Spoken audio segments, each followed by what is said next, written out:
Hey everyone, welcome back to Pick Six, week 16 of the NFL regular season. This is the NFL betting preview show out of the Fell Football Podcast. My name is Ollie, and I'm joined by my co host, Mr. Liam Davis, once again for our pre Christmas pod. We're not sure if there'll be one next week. There will still be picks, but this is kind of our Christmas and New Year's episode rolled into one. So, how are things going, mate? Yeah, not too bad, mate. Don't know if you can tell my voice. I'm coming down a little bit of a cold. Weather Oof. has dipped a little bit, but we're fighting through it. Got six more picks here. Apologies for my absence last week, although the picks weren't very good anyway. But yeah, no, six new ones here, ready to get some winners.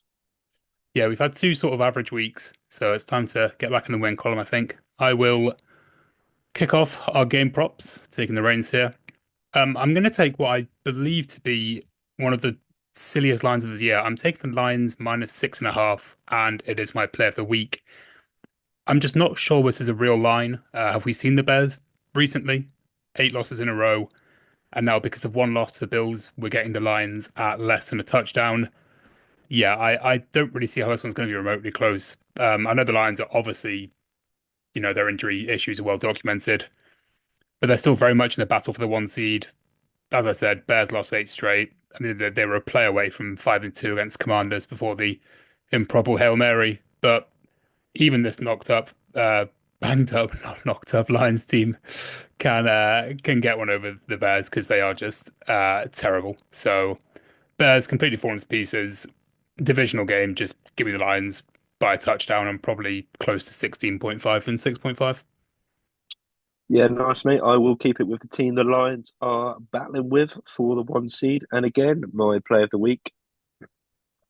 Think this is a bit of a weird line too. 3.5 is the line. I brought it down to three for the Philadelphia Eagles.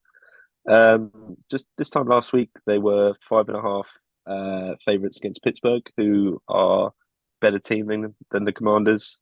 I know they were at home that game, and maybe the away sort of split is the reason why the number is shorter, but I don't think that's really going to make too much of a difference here. Commies weren't convincing. There's a pretty ugly win against the Saints, a lot of penalties.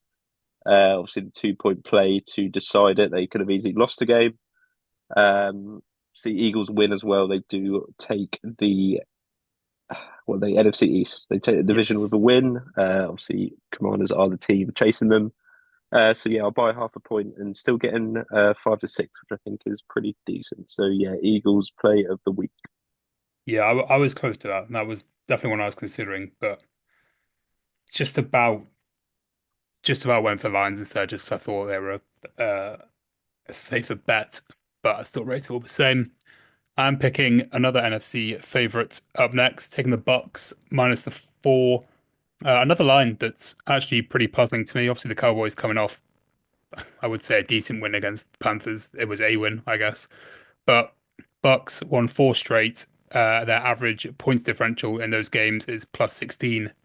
Baker's on fire. Running game will be getting a huge boost this week versus a very average Cowboys rush defense, although it's been a little bit better recently. Mike Evans, obviously, he's going to get to 1,000. I'm sure maybe you're eyeing up his total this week. I don't want to get too ahead of myself, but we all know he needs about 80 yards a game to get there.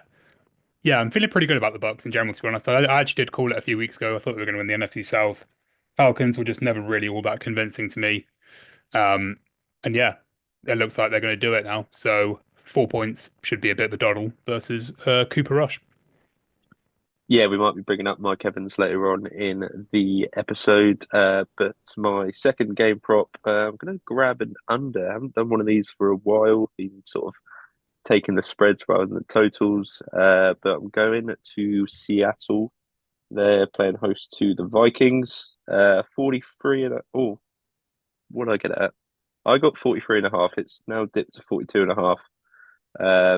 So that has gone down.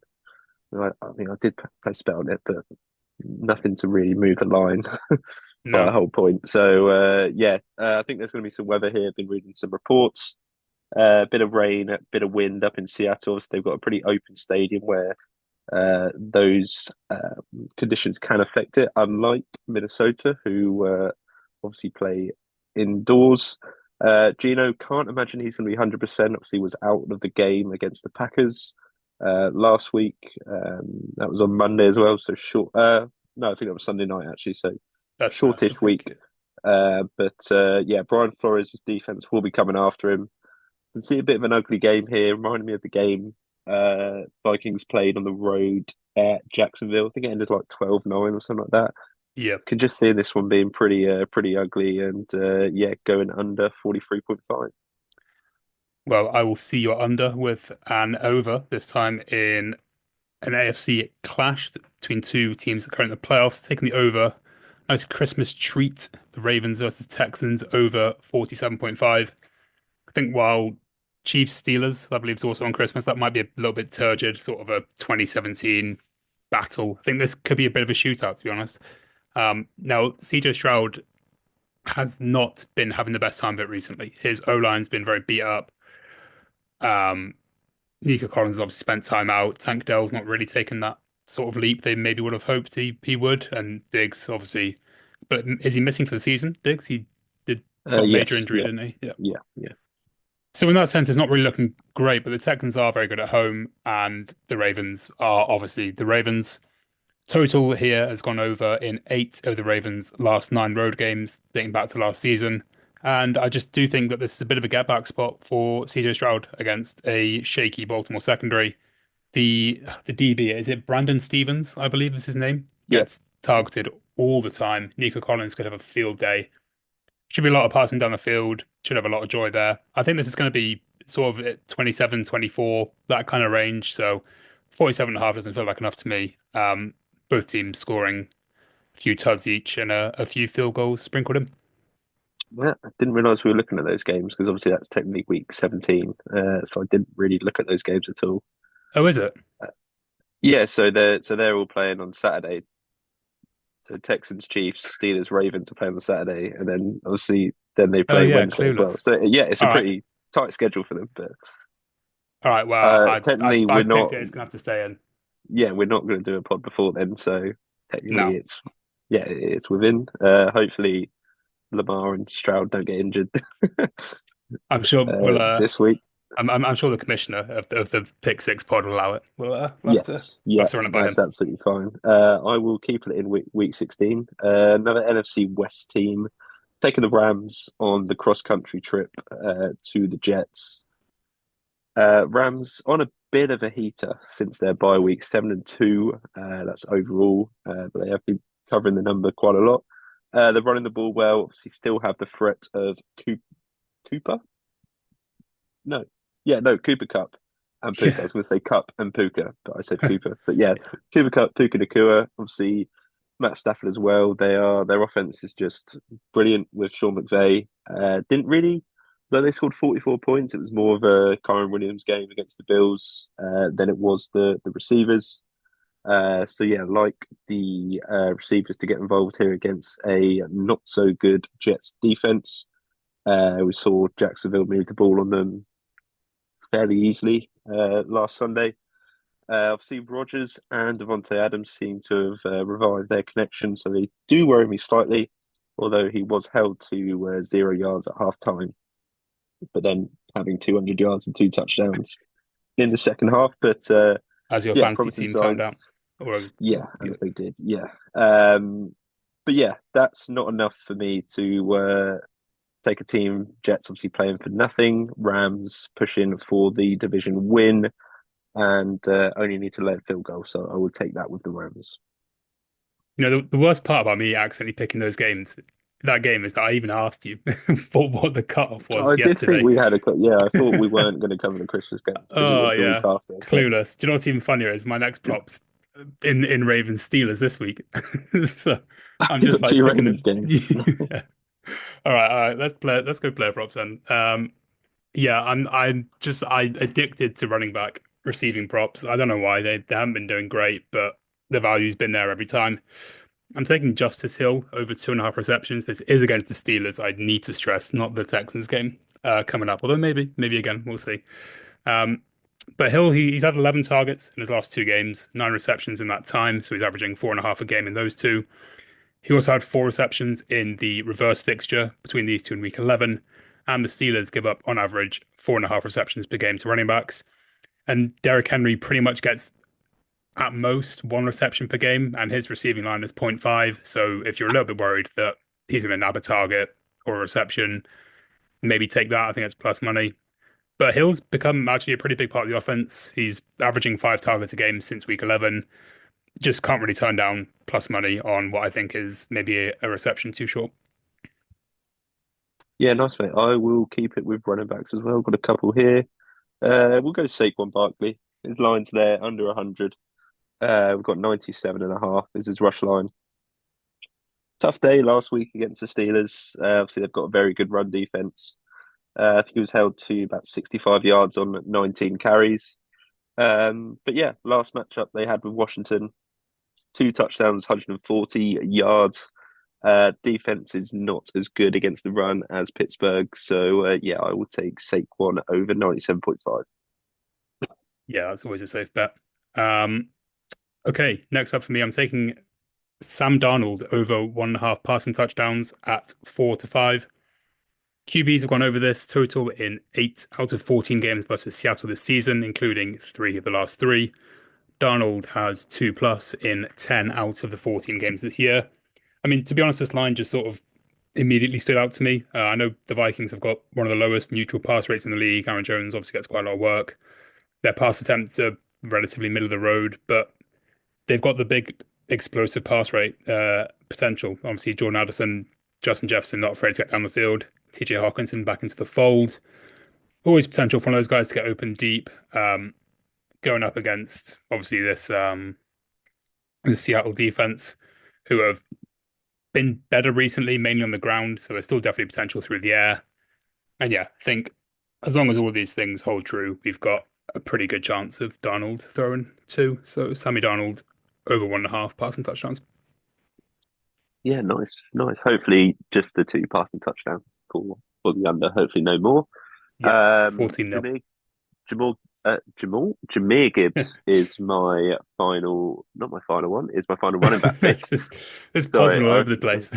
I had to just mute myself because I sneeze quite a lot, so I'm just Oh no, no, you're good. just coming back into it. So yeah, Jameer Gibbs. I've done a little bet builder here.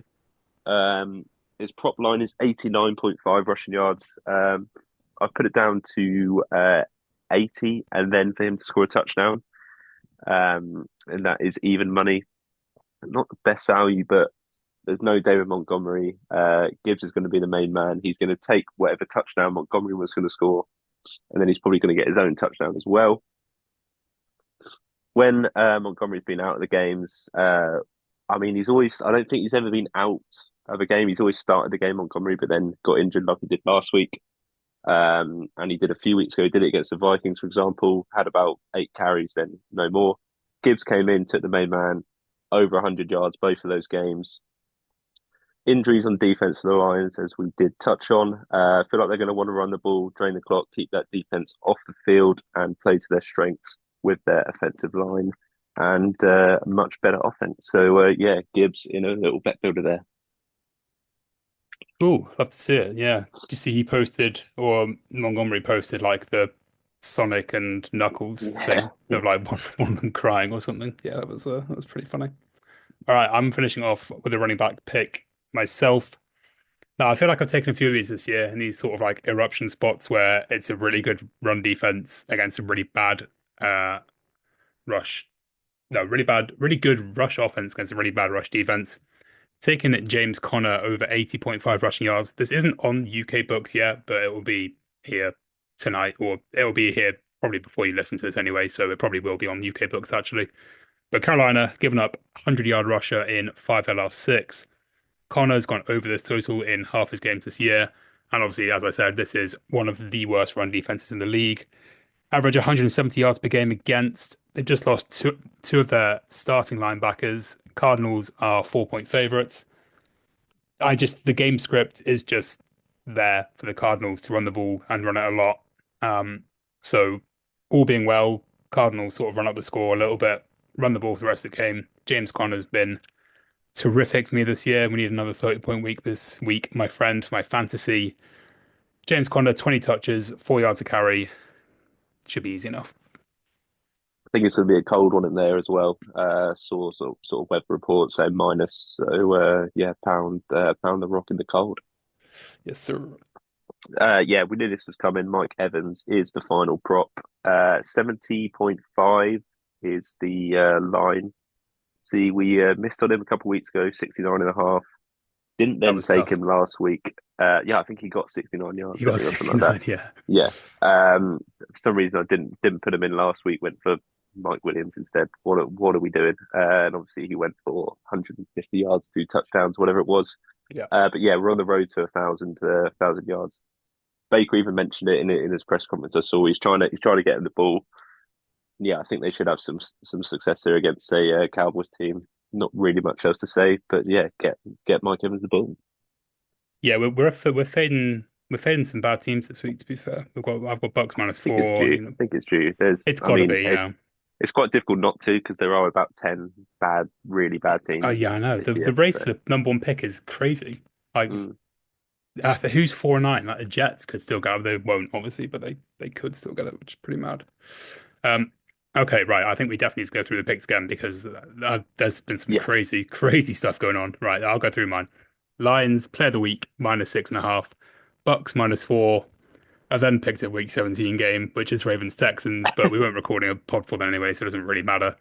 And I've then got a prop in the Ravens game this week. Justice Hill over 2.5 receptions, Sam Darnold over 1.5 passing touchdowns, and James Conner over 80.5 rushing yards. yeah. So I went Eagles play of the week -3. I think buying a point there. Seahawks and Vikings under 43.5. That line has moved, but I'll probably still take it at 42. Yeah, But obviously I have taken it at 43, but I would still go 42 as well. Rams -3. That's 5-6. Same as the Eagles one. Player props, Saquon over 97.5 rush yards. Mike Evans over 70.5 receiving. And Jahmyr Gibbs, bet builder, 80 plus rush yards and a touchdown, even money. good stuff. All right. Well, I don't know which game is there. Like, does TNF exist? I guess it's the day after. I guess it's Boxing Day, isn't it? Yeah, so there's We can the, talk about Chiefs Steelers as well, I guess. Well, I yeah. guess I guess technically, would you take the over of Ravens Texans? Because that is a game that we probably won't talk about until next time. Yeah, yeah, I feel like that would be. I'd probably take the Ravens as well. Yeah, -3. I think that's not bad. And then I'd go home dog Pittsburgh maybe, but I'd want to buy that up to field goal, Yeah, especially the way the Chiefs play. That seems like a walk-off field goal win for the Chiefs. literally about to say Uh, that. Yeah, yeah, or maybe the under in that one. And then yeah, what we got Seahawks technically, Bears. what is that is horrible. Seahawks -1.5. Yeah, It's that'll be something me. no Gino's not playing, but then the line against the Vikings I suggests that he is I just playing. think the Bears are really overrated for some reason on the books. I don't understand. I really don't understand why they've lost 8 in a row. Yeah, I would probably take the Seahawks there. Yeah, one I and a would half. take Probably just take a money line. anyone against them this year. They are really just dysfunctional. It's the curse of the hype team. I'm telling you. Remember, it was 2022 was the Broncos with Hackett and Wilson. Oh yeah, yeah, Last year was the Jets with Rodgers and Rodgers going to the Jets, obviously towards ACL. This year has been the Bears, who have got like the best rookie, options ever in DJ Moore, who's been a non-factor, Odunze, who's been up and down, and then Keenan Allen's probably been their best receiver, to be fair. yeah. Anyway, yeah, there we go then. Mate, thank you for joining me. Won't speak to you before Christmas, so have a great day, great season's festivities. Yes, you too, mate. You too. Thank you very much. And everyone else, thank you for listening. Merry Christmas and catch you in the next one.